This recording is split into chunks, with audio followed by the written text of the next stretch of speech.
Hello, everybody. Fearmy Games here, back once again for some Guild Wars 1 party time.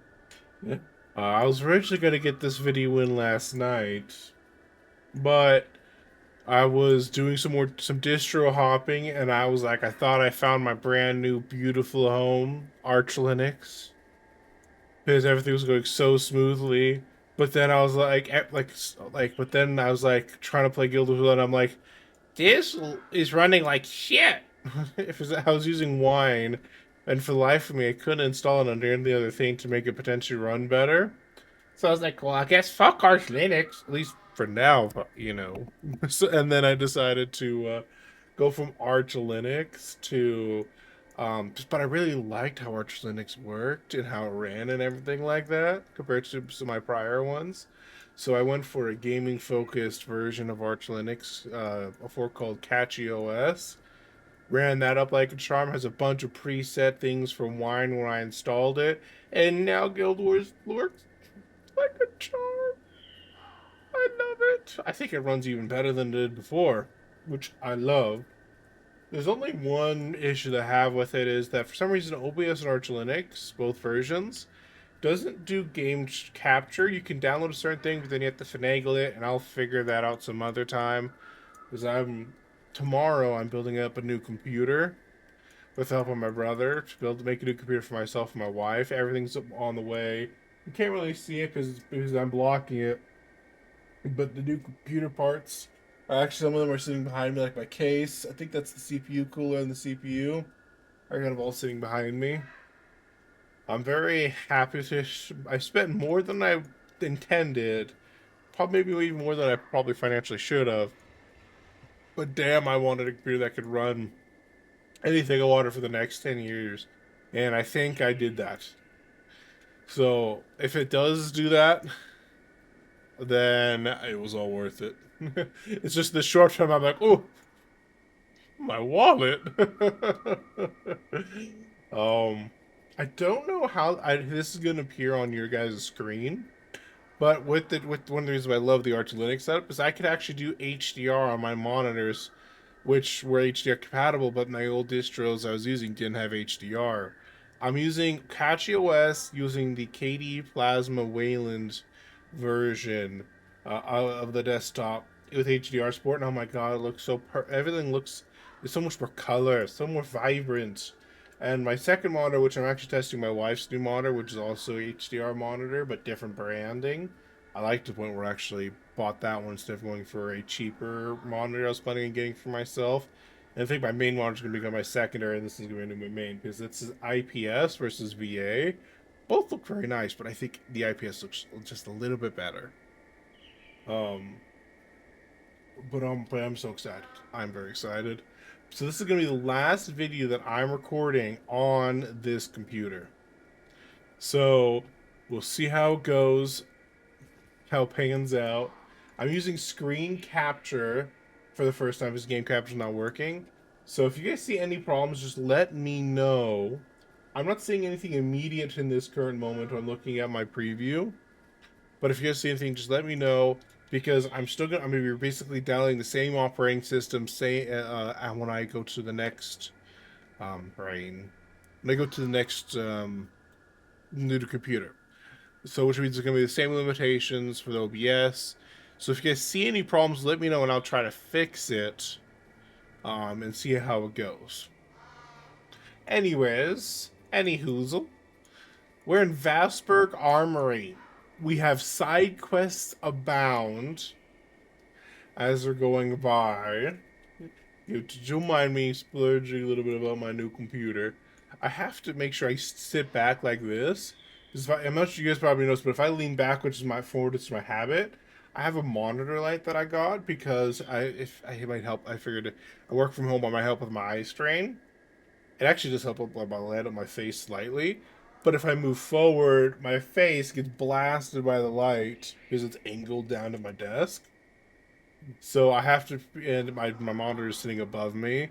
That way it's at a comfortable height for me, and and my face is all burnt up. So I have to. If you see me glance over and you see me shift around, it's because I'm trying to force myself to like sit up straight Sit up straight. Anyways, we have Gertrude. She is a very nice weapons dealer. She creates some really good weapons. Like if you are a heal monk 40/40 set, you can buy this here. Smiting prayers, divine favor, healing. You can all buy it here. What I'm trying to check because I've never really looked into this is can I buy the final evolution of my staff, or am I going to have to do something different? So looks like there is no. She doesn't. Looks like she doesn't sell any staffs. That could be a problem for us, but she does sell a wet one set, which is rich, which is 40/40 for channeling, and almost all of my skills are channeling. I literally have one non-channeling skill, which is armor than feeling. So I might even just remove or come that skill, put more into spawning power, and switch this off. The reason I have this is entirely for like some extra sustain on my spirits, but I could easily switch that out. Actually, I could switch off a splinter weapon now that I think about it. That'd actually be probably a good idea. Let's do that. So remove communing, put spawning power up by one. I might as well just put randomly something up there, but you know, there's no real thing. I could also put up restoration magic just so flesh in my flesh heals. It gives 8% energy instead of 5% energy, so I'm that much more useful. And then we can put on splinter weapon, and that way we can do all of the active damage. Yeah, I like that actually. I think that's going to work out nicely. So back to over here, we only have 8,000 gold. Even if I sold some of this stuff that I have here, it would still only put us at maybe 10,000. But actually, these are things 5,000, so we might be able to build these weapons now that I think about it. Let me see what happens. Oh yeah, there's no Zoonlight chest in Vastberg Armory. I remember the pain.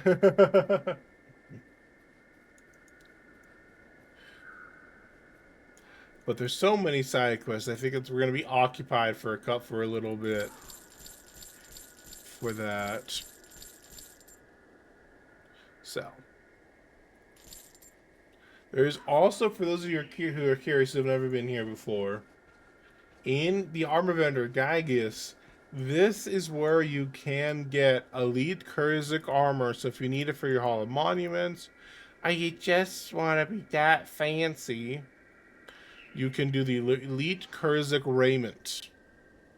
Which honestly, I wish I could like preview like in Guild Wars 2 so I could see what it looks like.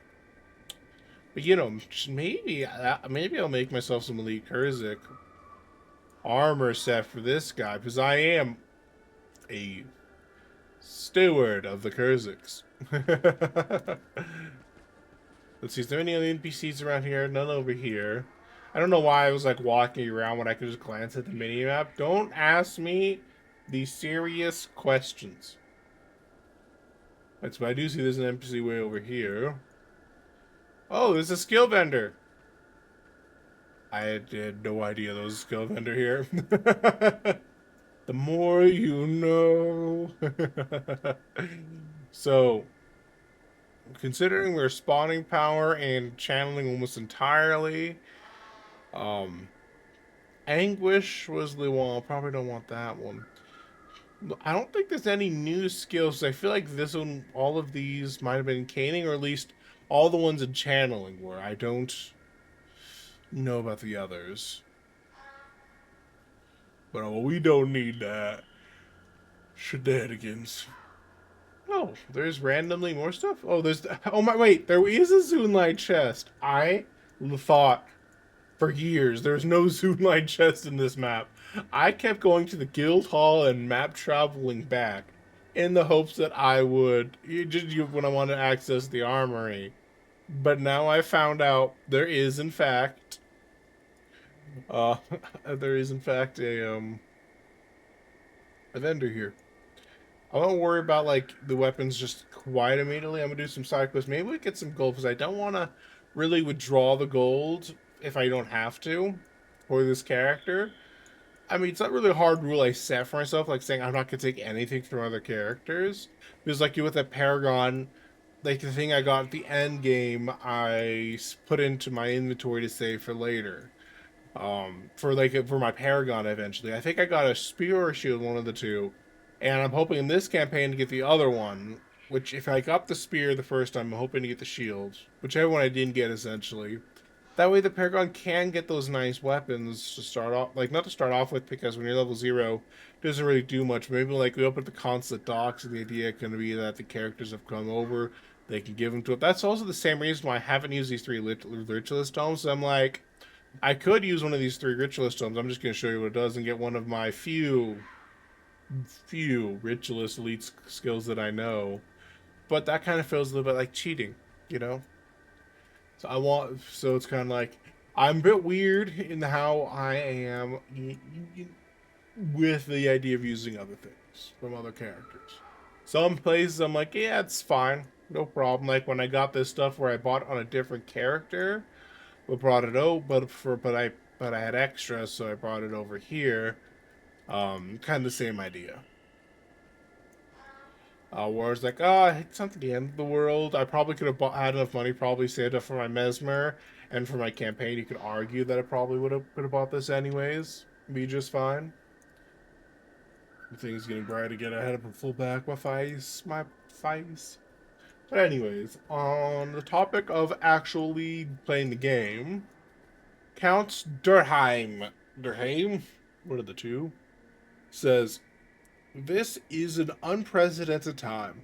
We Kurziks and Luxons haven't come together like this for the common good since 200 years ago, when our champions sought to destroy the very same enemy we now face. I pray that we are successful in getting to the heart of the unwaking waters, or all of this unity may be for nothing. Master Togo believes we will find the secret to Shiro's defeat in the temple that exists within the Whirlpool. You are to meet him there. And he'll give us 4,000 experience, 1,250 Kurzik faction, 150 gold, and 1 skill point. You know, that 150 gold gets that much closer to our destination. Mr. Dunhamel, you're not Dunmel Gorhopfa. For generations, my family has worked to protect the forest and its precious resources. In fact, it was my great grandmother who first noticed the connection between the wardens and the spirit of the forest. She realized that the wardens were doing the work of the forest spirit, protecting innocent travelers, punishing those who harmed the forest creatures, and helping to guide the forest through the cycles of life and death. After the Jadewood came, we thought that the forest spirit had been destroyed or corrupted, but the wardens turned hostile and began attacking anyone and anything in sight. And now this new plague seems to have made them even more crazed and hostile. We've begun a campaign to eliminate the corrupted wardens, and we hope that by doing so, the ancient forest spirit, if it still lives, will awaken and breathe life into this forest once more. Unfortunately, with the war against Luxons heating up, most of our capable fighters have been sent to the front lines. If you will eliminate any wardens you come across as you travel the forest, we'd be extremely grateful. He'll offer us 3,000 experience, 1,000 Kurzik faction, 250 gold, and equipment requisition. You could say, I'm busy right now, or you could say, the warden's day is unnumbered. And I like the sound of that. Down with the wicked wardens. Down with those fools. Alright. Time for the next side quest. Let's see. Where are we going? Wicked wardens. Oh, it just says kill them. So, no particular area needs to happen there. I think I'm gonna reduce the volume of the I'm assuming it's UI volume. Guess that felt a little dramatic. So our main story, we have one that tells us to go to Jade Quarry, but we have to go back over here to do it. We journey to Kavlon, which is not a bad idea. That's part of the main story. We follow Menlo to the edge of the Unwaking Waters, which would get us to Unwaking Waters Kurzik, probably. And further along in the main story, But if I do that, though, I will need to make sure I go back before I do Unwaking Waters. At least I feel like that's how it should be done. Go back to Boris Seabed or wherever I need to go for to Journey Cavern, probably Zoshevil's channel, and do this Lux inside before that. No, I'm gonna be so sad when I have so much Lux action. I need more Kurzik. Where was I? Where didn't I not take 2 side quests here? Am I crazy? Yeah, you gave me a side quest. And the other guy gave me Wicked Wardens.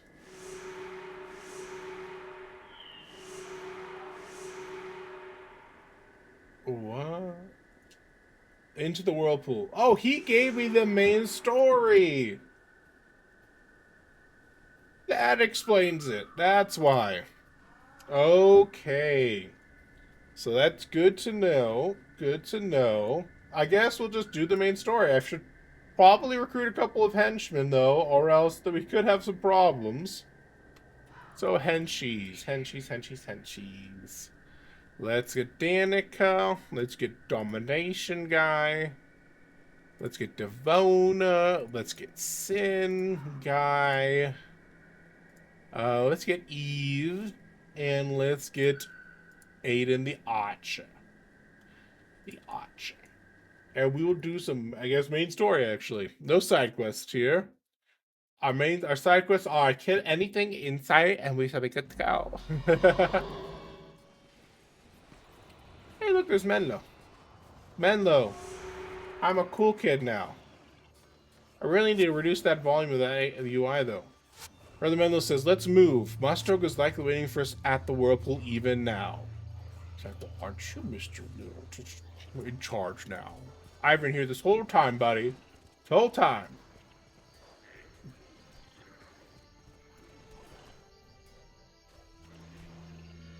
You know, I've been, like, messing with the music volume, but then I realized I haven't done anything with the background audio. It's probably equally as obnoxious. Until just now.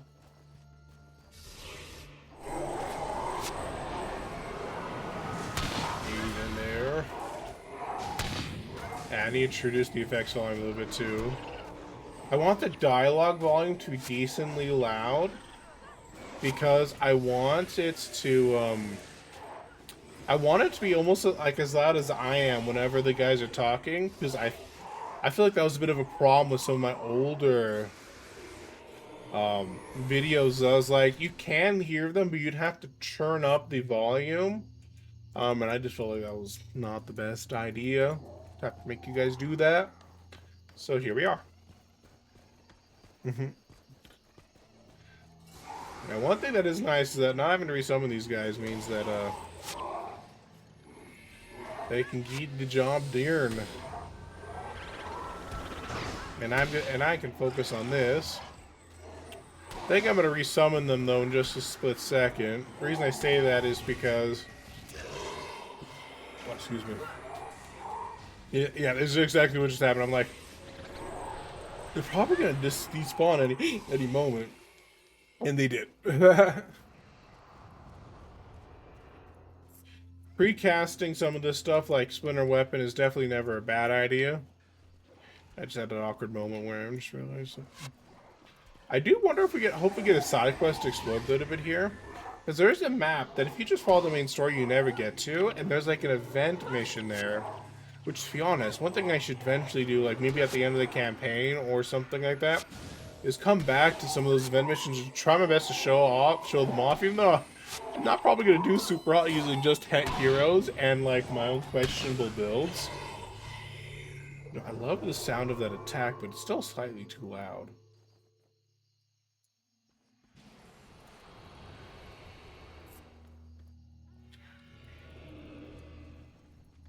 You're just trying to fine-tune things, okay? On recording. Don't question it. It's rude if you do.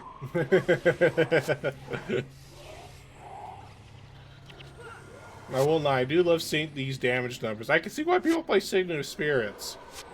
It's so satisfying to just see a bunch of 21, 21, 21, 21 damage because you have put painful bond on them, and I'm like, I'm helping. I think I need a new blood song. I think my guy's gonna time out, so I'm just gonna do that real fast while we're initiating. Look at these guys melt. I love it. It's a thing of pure beauty. And we got a bunch of spirits here to hopefully kind of help protect our back line.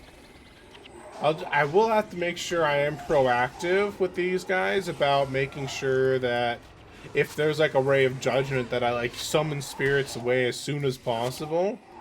That way they don't just all die to ray of judgment and I'm like, shit. There goes like probably 90% of my damage. That would be very awkward. Alright, I'm gonna resummon these guys again. I'm gonna give Sprinter Weapon to Aiden. It doesn't hurt to pre-stack buffs like my party does in tabletop role-playing games.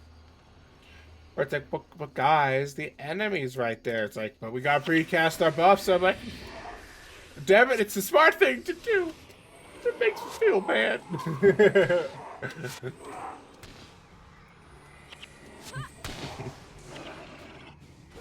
Probably shouldn't make me feel bad, but I'm like, suddenly it feels like a video game.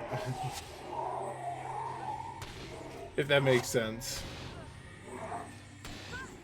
It's actually one of the reasons why it's like when I actually just sit down and continue and resume work on the I'm making my own role-playing game. I haven't worked on that for a little while now. I should have used the time I had during summer break to work on it a little bit, but I haven't. I think I just haven't had that big bug of desire. I've been waiting for Broken Empires to finally release.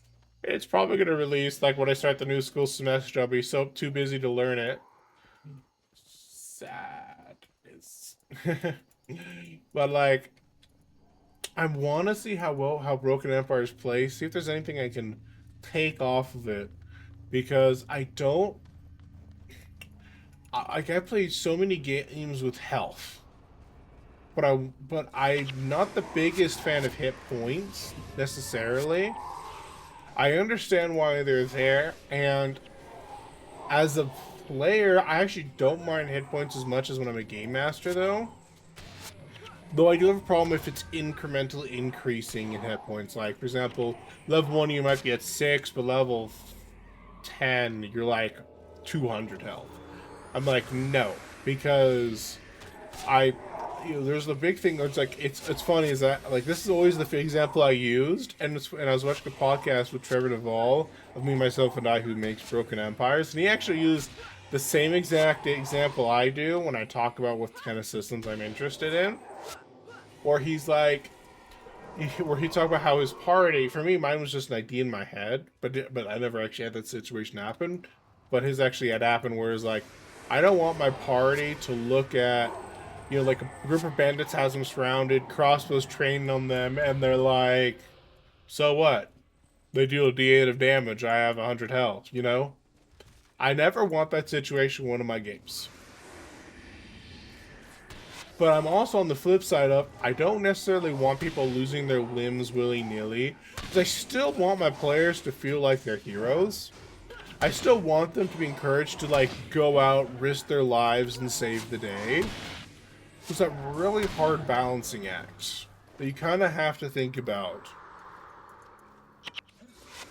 But also, I do want to make, I do also want to make sure that there's some leeway in how that works. Like, I don't necessarily want the players and the enemies to all be working on the same rules. Kind of like in Dragonbane, where normal NPCs and animals operate the same way as the players do.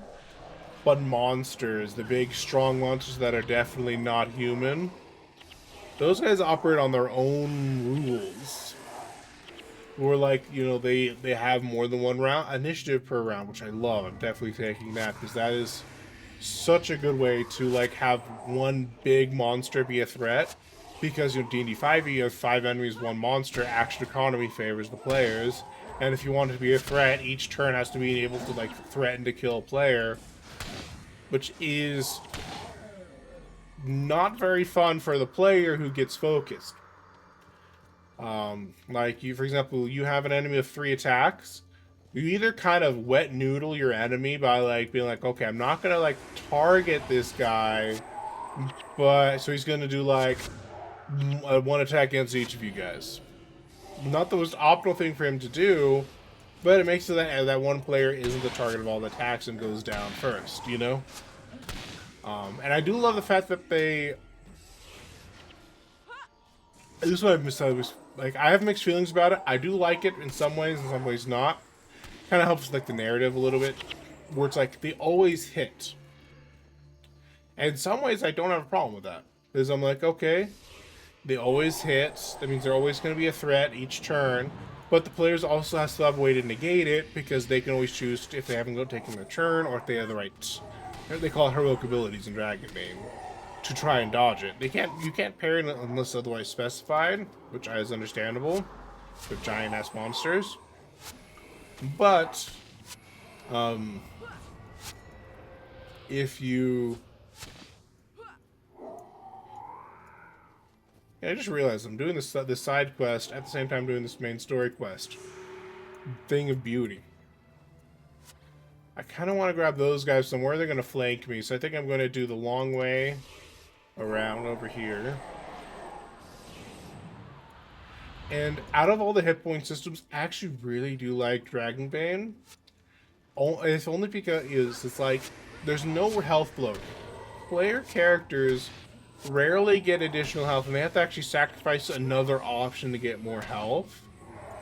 So a lot of the times, players for a while will only have, like, the starting health, which is typically between, I think the extremes, if you do really bad, is 3 to 18 health is the range.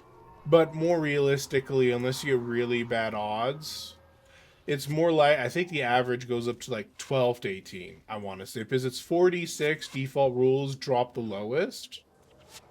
So I think that brings it the average to like 11, 12.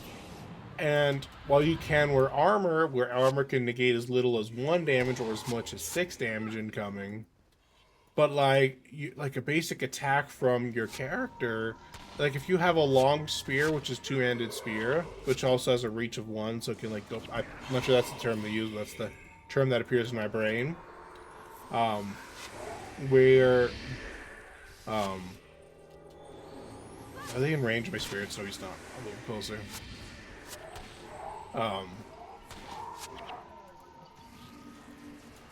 But where it's like, okay, that guy could do 2d8 damage. I think it is 2d8 damage. Might be 2d6 actually. It's either way, it's 2d6, 2d8 damage. I want to say 2d6 though. But let's say they are really strong. If they're really strong, that 2d6 becomes 3d6. In which case, suddenly they are, which means that the average on that roll, I'm pretty sure, would be like 12 again, 12 damage, which means that's their health if they don't have any armor on, and could and bring them down. So there is actually that threat. They do have ways to actively mitigate that threat if they choose to dodge, especially if they have heroic abilities that allow them to do that by spending willpower. My guys are looking a little bit worse for wear, so I'm going to resummon them. I accidentally, ooh. These guys are doing some big damage on my guys. On my spirits, I should say. They did do some decent damage on my henchmen, but I don't know if any of them died. I think one of them died. Thankfully, nobody important.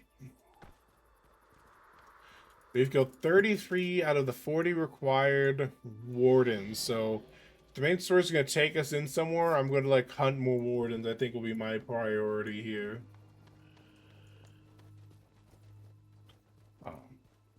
But then but yeah, kind of. But on my tangent, which I still want to finish, admittedly, is that But then the enemies, the mobs, they can have a decent amount of health, but I don't think I've seen a singular enemy with more than 70 to 80 health. If like off the top of my head, which if my memory is serving me correctly, means that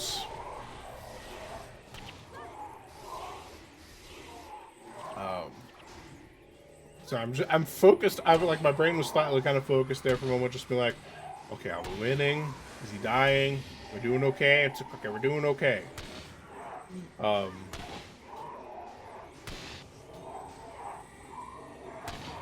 but like they have like no like more than like 67 to like 76 health. But they can do multiple times in a round, which makes them that much more of a threat. Like take, I'm pretty sure a Minotaur, if I remember correctly off the top of my head.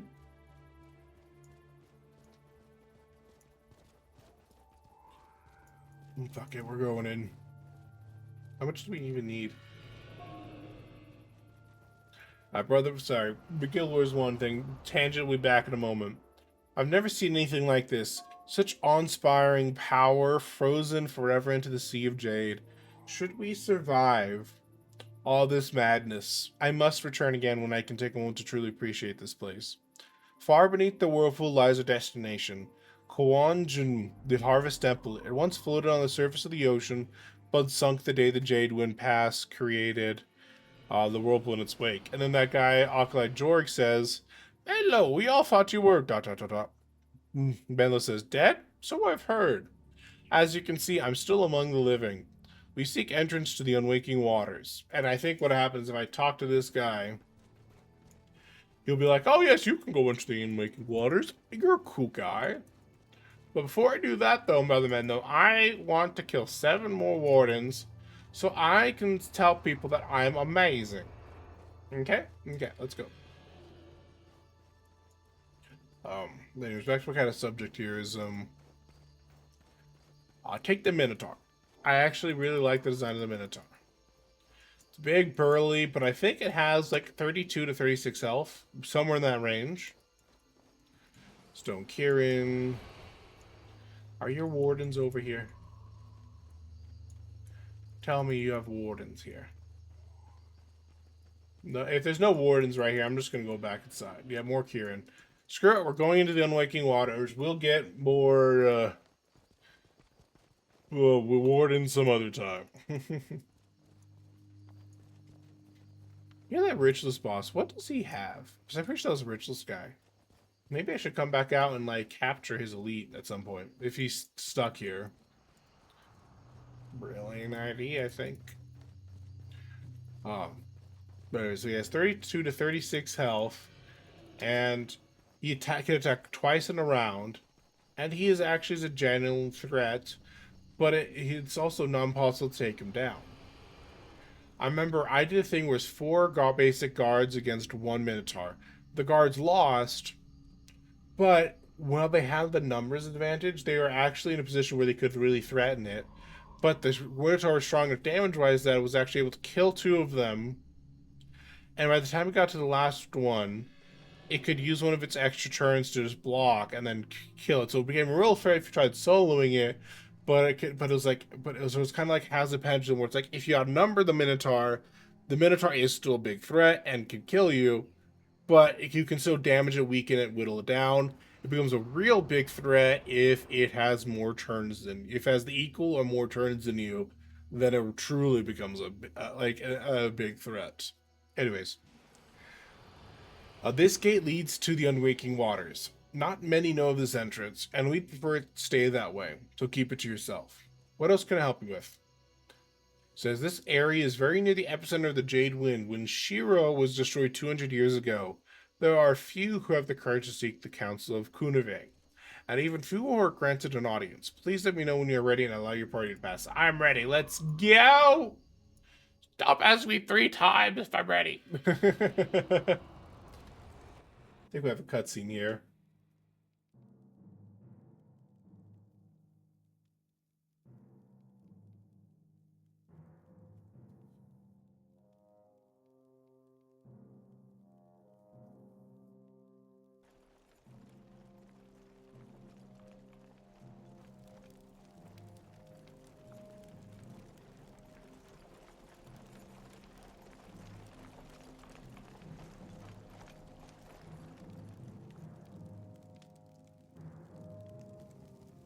Has the temple been secured?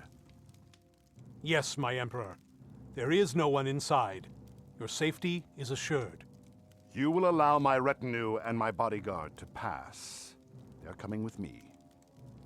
But no one except you is allowed inside the temple. Those were your own orders. There's been a change of plans. You will let them through.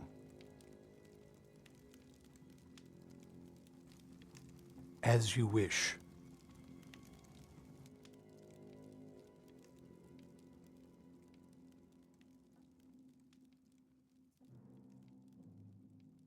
That was a mistake, broski. That was a mistake. She was paranoid.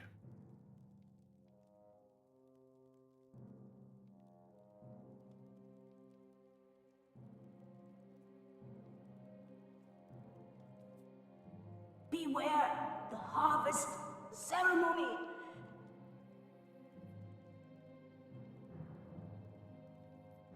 Beware the harvest ceremony.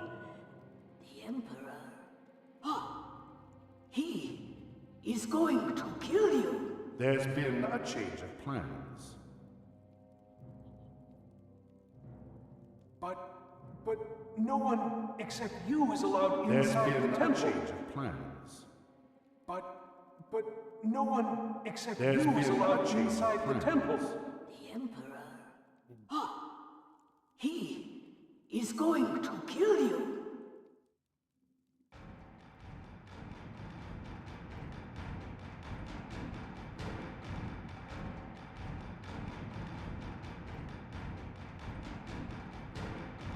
Beware the harvest ceremony. You must make the choice.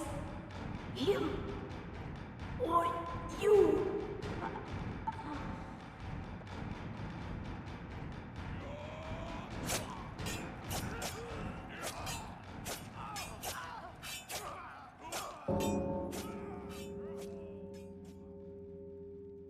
I think the Emperor's dead.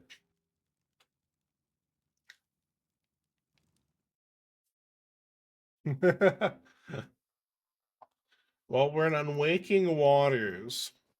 If I was just trying to speed run through this campaign, I'm pretty sure it's Unwaking Waters, and then like Raizu Palace, and then the final mission here. If I'm remembering correctly, there'd only be like three, like counting this one, I think only 3 missions left. At most a 4th mission, but I'm not here to speedrun this campaign. I'm here to experience the campaign, document it for myself in the future, and hopefully for the enjoyment of you guys as well. So we have finished half of the faction storyline in terms of, but not factions like the campaign, but factions as in Kurzik versus Luxon. So we've finished the Kurzik side of things. I at some point would like to explore down here just to kind of show it off to you guys. That's a bit of a hard one to do, but it'd be fun to kind of show off some of these hard missions. Maybe it'll take like an episode, probably not right away, maybe like a little bit later, where I will kind of like explore a few areas that I just haven't made the time for because it's like I was doing other things. Like one episode where maybe I'll go explore, go get to the Jade Quarry, show it off to you guys, and then maybe in that same episode, because probably won't take too long, go and show off like this area of the map over here.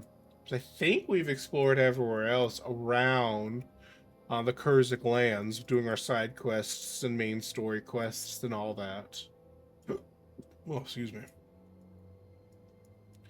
So what's gonna happen is next episode, is we're at the time for the episode, is instead of doing Unwaking Waters, we are going to jump to the journey to Cavalot, where we will do the Kurzik side of. No, I was right the first time. The Luxon side of things.